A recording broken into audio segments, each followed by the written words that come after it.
Hi guys, welcome back to my channel. How are we doing? If you're new here, my name is Bumi. Please don't forget to like, subscribe and share this video and also comment. Thank you very much. In this video, I'm going to be showing us how to do the rice water for hair growth. I have been using this recipe for over 4 years now and it's been amazing. I've also recommended this recipe to people and their reviews are also amazing. Just have rice and you're good to go. To make this recipe, you'll be needing half cup of rice. You also be needing water because these are the main ingredients to make it. You don't have to use so much rice, although it depends on how long you want to use the rice water. But for me, I used half cup of rice. Then you get a bowl. Wash the rice thoroughly first of all to remove every dirt in the rice. You get a bowl and you put it an airtight container preferably. You put the rice inside. After that, you put water to your taste.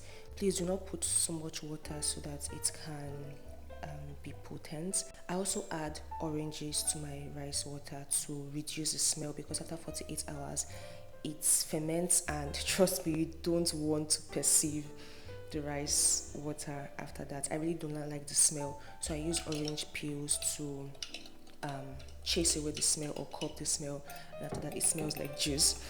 After putting my orange peels, I also add cloves to also add extra scent and extra potency because cloves has its own advantage when it comes to hair growth also. When I am done making this recipe, I store it in a dry place for 48 hours.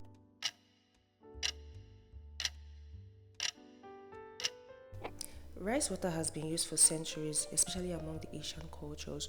While some use it for their skin, some also use it for their hair because it has nutrients that can benefit the hair and skin. Now, for the benefits of rice water on the hair, it promotes hair growth because it has amino acids, vitamin B and E that nourishes the scalp and strengthens the roots of the hair.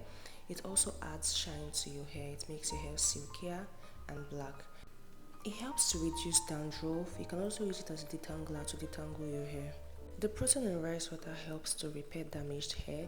It also helps to reduce breakage and split ends. And lastly, it helps with the hair thickness. If you're looking for a full hair, I advise you or recommend rice water to you because it is really a great recipe. Do not overuse rice water on your hair as it can lead to stiffness and dryness of the hair. Twice a week is very okay to use it. And do not forget, when you use rice water on your hair, make sure you rinse it out to avoid build-up on your hair scalp. After this process, ensure you keep your hair moisturized by using any essential oil of your choice or hair cream. In my next video, I'm going to be showing us how to make cloves and rosemary water for hair growth also. And I really hope you enjoyed this video. See you in the next one. Bye.